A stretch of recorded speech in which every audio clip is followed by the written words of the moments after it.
Hello and welcome to our YouTube channel Omega classes.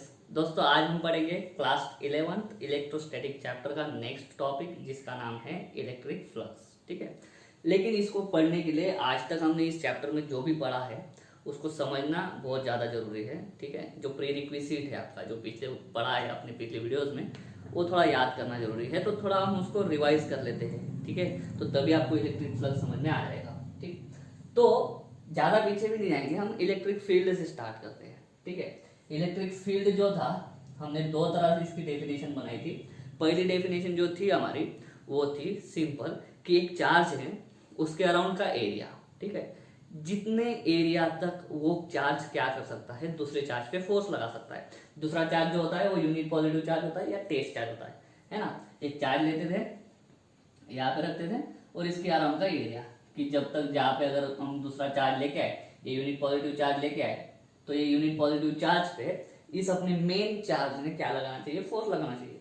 जितने area तक वो force लगा सकता है उतना पूरा एरिया जो है वो है हमारा इलेक्ट्रिक फील्ड। ये है थ्योरेटिकल डेफिनेशन, लेकिन फॉर्मूला ध्यान में रखने के लिए हमने इलेक्ट्रिक फील्ड की डेफिनेशन क्या बनाई थी, force per unit charge.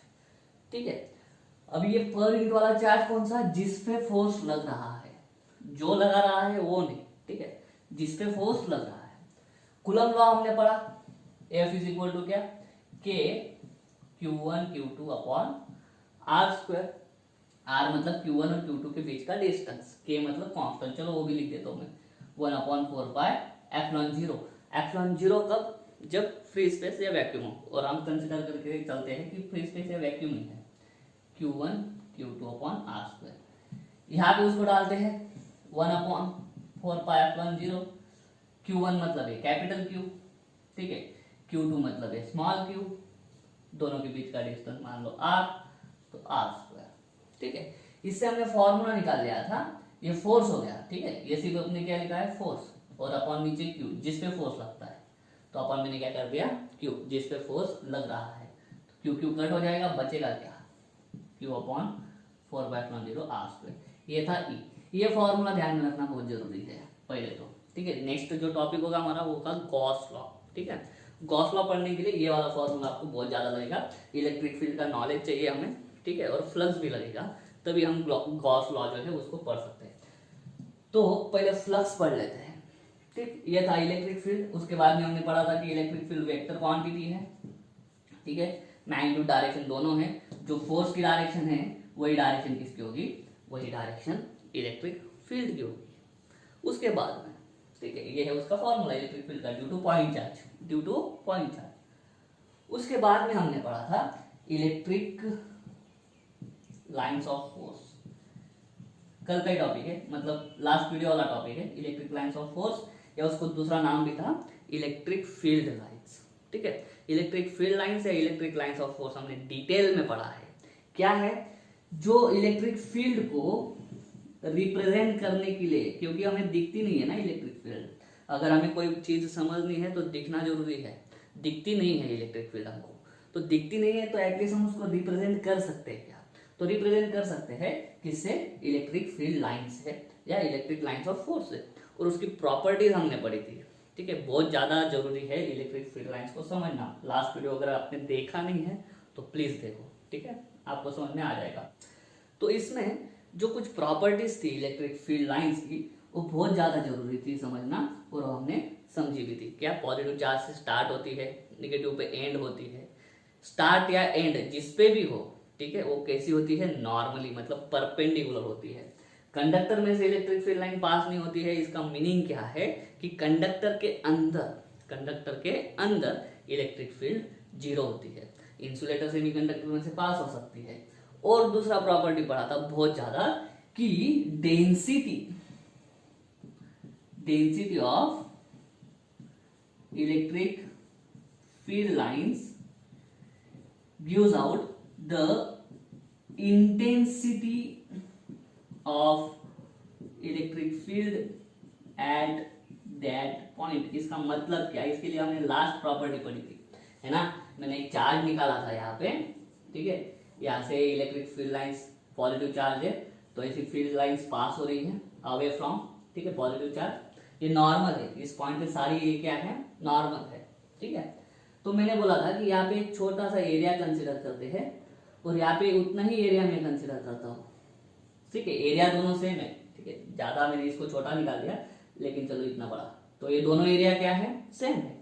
A B area A जितना है, ए बी एरिया ए जितना है। लेकिन ये जो पहला पॉइंट है मेरा, मान लेता हूँ इसको मैं पी पॉइंट।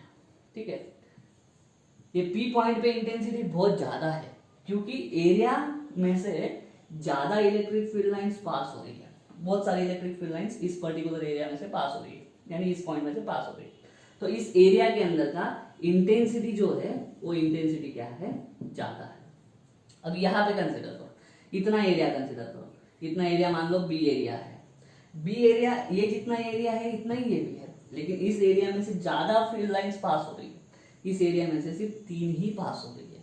तो इतना जो एरिया है, ठीक है, यहाँ पे इलेक्ट्रिक फील्ड की इंटेंसिटी क्या है, इंटेंसिटी कम है। ठीक है, समझ में आ रहा है? ये प्रॉपर्टी बहुत ज्यादा जरूरी है, ये प्रॉपर्टी समझना बहुत ज्यादा जरूरी है। तो वही कल मैंने बोला था आपको, मतलब लास्ट वीडियो में, कि जिस एरिया में इलेक्ट्रिक फील्ड क्राउडेड है, क्राउडेड होना मतलब डेंसिटी ज्यादा होना, डेंसिटी ज्यादा तो इंटेंसिटी भी ज्यादा, डेंसिटी कम तो इंटेंसिटी भी क्या हो जाएगी, कम हो जाएगी। ठीक है, इतना जो है वो आपको प्री रिक्विजिट है इलेक्ट्रिक फ्लक्स को समझने के लिए लगने वाला। ठीक है, उम्मीद करता हूँ समझ में आ गया होगा।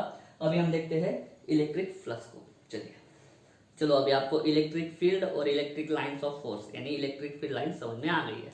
ठीक है, चलो मान लो किसी दूर किसी पॉइंट पे हमारा एक चार्ज है और वहां से पॉजिटिव चार्ज है और वहां से इलेक्ट्रिक फील्ड लाइंस निकल रही है आउटवर्ड।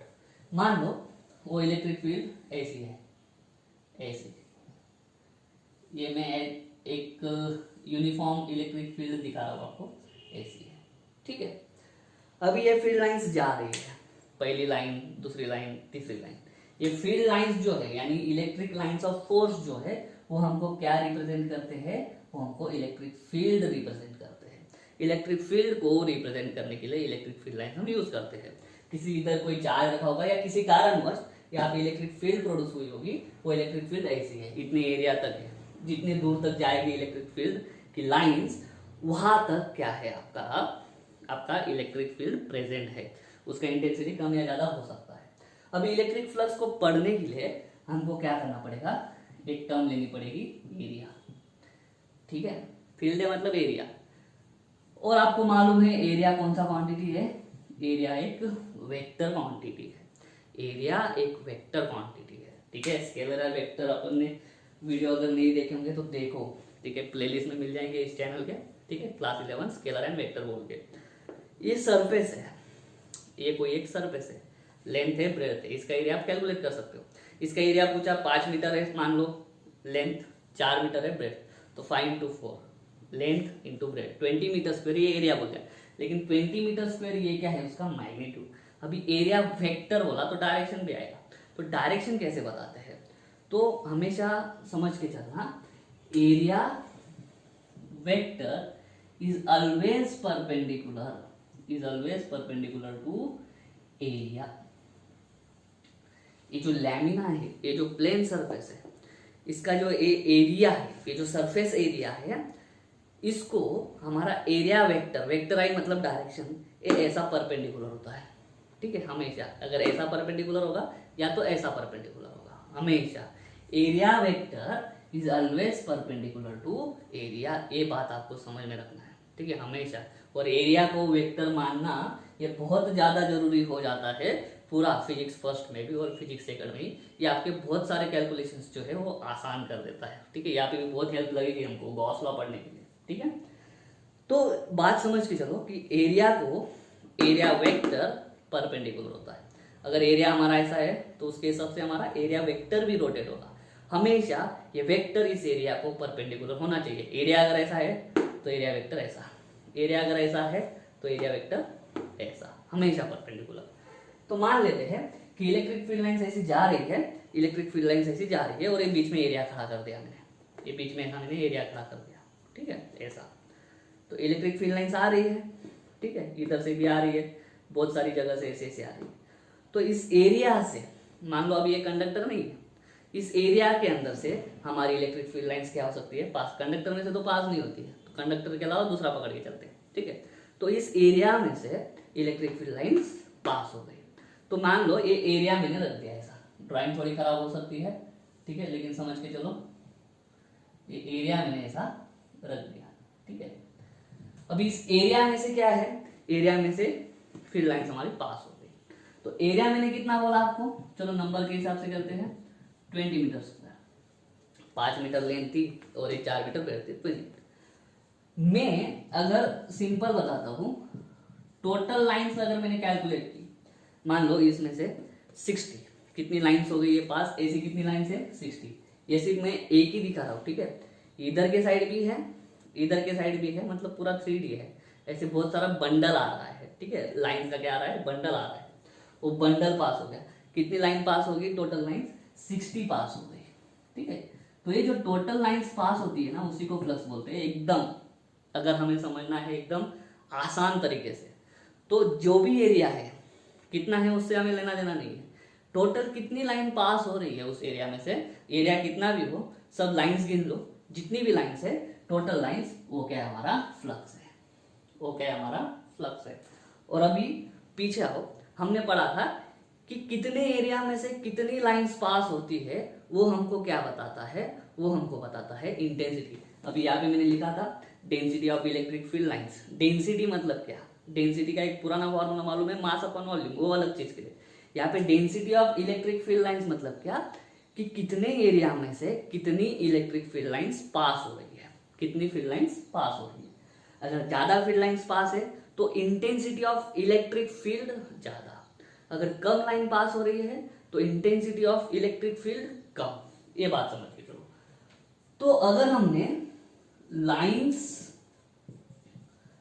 पर यूनिट एरिया कैलकुलेट करी, लाइंस पर यूनिट एरिया मतलब क्या, फ्लक्स पर यूनिट एरिया।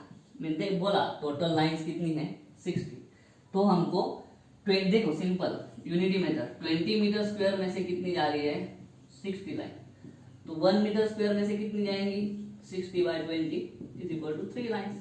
तो ये जो 3 है, ये 3 हमको क्या मिला, 3 हमको मिला इलेक्ट्रिक फील्ड इंटेंसिटी। ये ऊपर ऊपर का समझ के चलो। प्लस बोला तो सीधा लाइन गिनना स्टार्ट करो, एरिया देखना ही नहीं, एरिया देखना ही नहीं। अगर फील्ड बोली तो आपको दो चीजें कैलकुलेट करना पड़ेगा, कितनी लाइंस है और कितना एरिया है। नंबर ऑफ लाइंस को एरिया से डिवाइड कर दो, आपको इलेक्ट्रिक फील्ड की इंटेंसिटी मिल जाएगी, ठीक है। तो इस तरह से हम समझ के चलते हैं और अभी उसकी डेफिनेशन बनाते हैं। तो इलेक्ट्रिक फ्लक्स की डेफिनेशन क्या होगी, तो इलेक्ट्रिक फ्लक्स की डेफिनेशन एकदम प्रिसाइज वे में हम बनाते हैं कि इलेक्ट्रिक फ्लक्स, ठीक है, is defined as the total number of electric lines of force, electric lines of force passing through given area। ये बहुत इंपॉर्टेंट है, गिवन वर्ड जो है ना वो बहुत ज्यादा इंपॉर्टेंट है, ठीक है। एरिया कितना भी दिया हो, एरिया कितना भी दिया हो, जो भी एरिया दिया है, एरिया कैलकुलेट मत करो, ठीक है।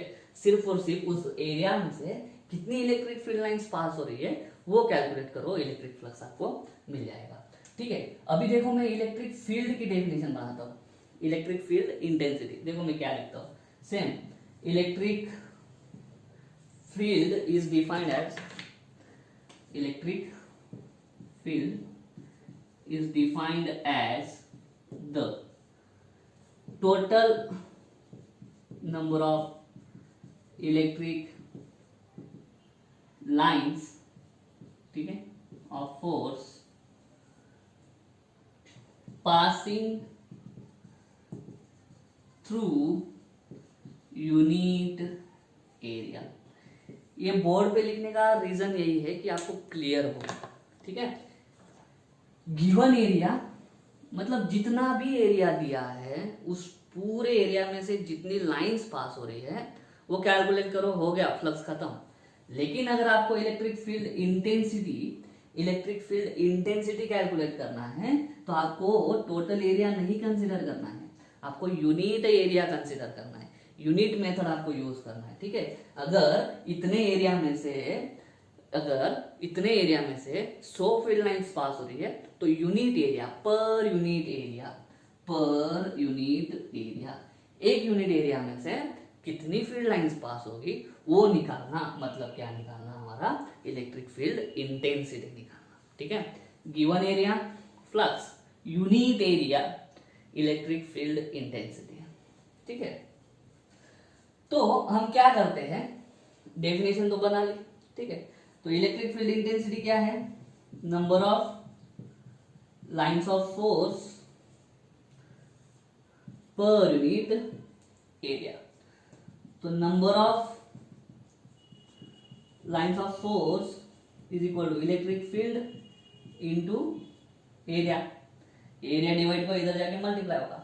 ये number of lines of force मतलब ही क्या, ये number of lines of force मतलब ही क्या, मैंने बोला अभी electric flux is equal to E into area. अभी ध्यान दीजिए इसको, इलेक्ट्रिक फ्लक्स जो है वो इलेक्ट्रिक फील्ड और एरिया इन दोनों का मल्टीप्लिकेशन है। इलेक्ट्रिक फील्ड जो है वो वेक्टर क्वांटिटी है, एरिया भी वेक्टर क्वांटिटी है, लेकिन मैंने बोला इलेक्ट्रिक फ्लक्स जब हम मेजर करते हैं तब सिर्फ हम लाइंस गिनते हैं। ठीक है, लाइंस गिनना मतलब नंबर मतलब मैग्नीट्यूड। तो इन दो वेक्टर के बीच में ऐसा कौन सा प्रोडक्ट करना चाहिए जो हमको दो वेक्टर का प्रोडक्ट करने के बाद हमको जो क्वांटिटी मिले वो नंबर मिले, यानी स्केलर मिले, तो वो प्रोडक्ट होता है डॉट प्रोडक्ट।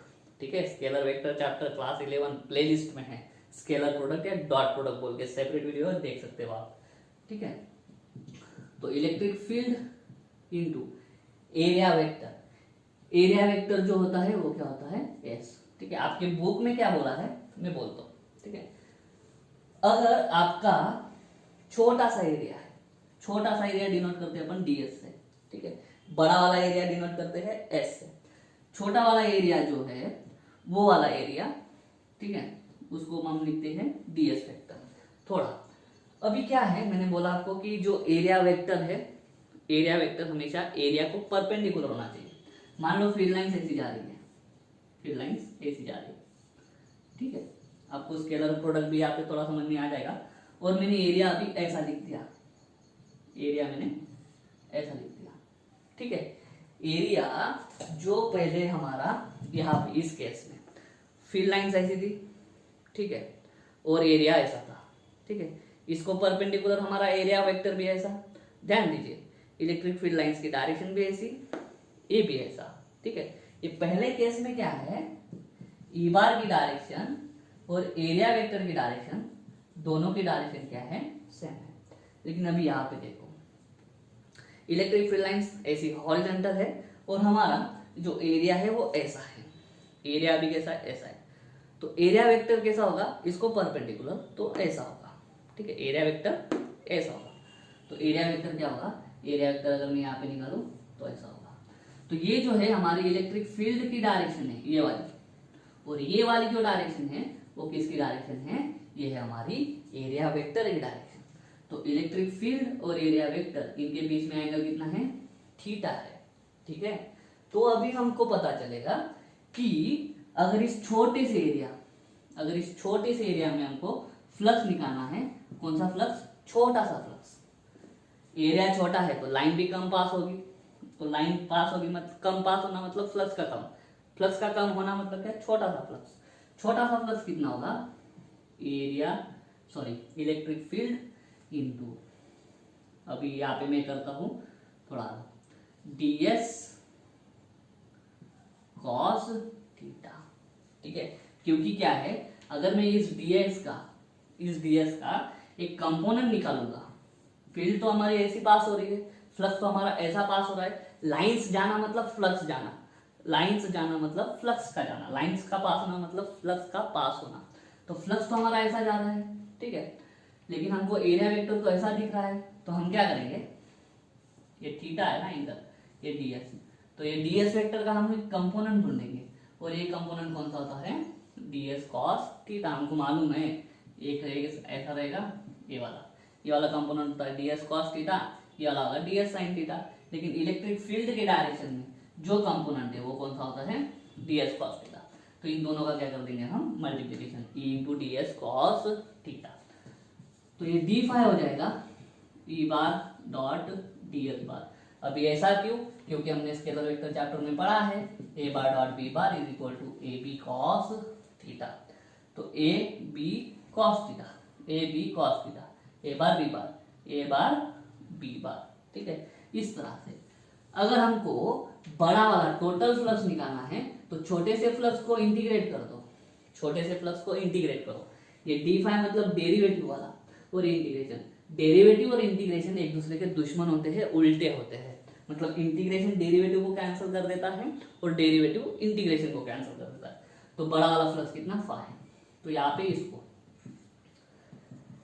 ई बार डॉट ds बार, ठीक है। अभी यहाँ पे देखो हमने क्या बताई है, ई बार जो है यूनिफॉर्म बताई है, वही वापस इलेक्ट्रिक फील्ड लाइंस की प्रॉपर्टीज में, ठीक है। लेंथ सेम है और दोनों के बीच का सेपरेशन सेम है, तो फील्ड कौन सी है, यूनिफॉर्म। इलेक्ट्रिक फील्ड यूनिफॉर्म है मतलब वो कांस्टेंट है, तो उसको मैं क्या कर दूं, बार निकाल दूं, ई बार। अंदर कौन बचेगा, ds बार।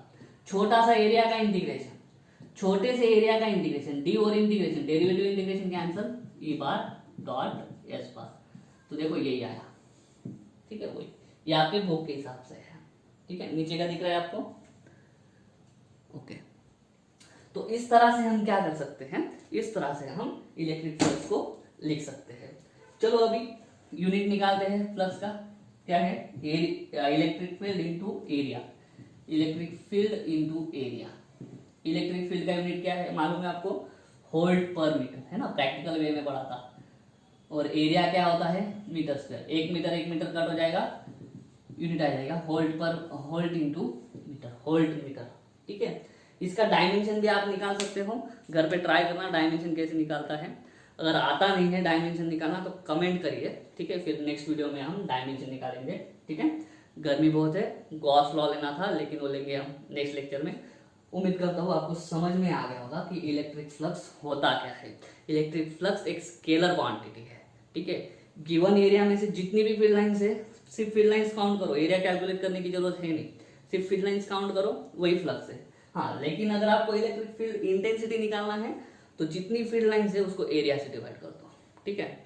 और electric field intensity vector into area vector, इन दोनों में डॉट प्रोडक्ट करो, आपको क्या मिलेगा, फ्लक्स मिलेगा, ठीक है। उम्मीद करता हूँ समझ में आ गया होगा, ठीक है। ऐसा है तो वीडियो को लाइक करो, शेयर करो, चैनल को सब्सक्राइब कर दो। मिलता हूँ नेक्स्ट वीडियो में, तब तक के लिए जय हिंद।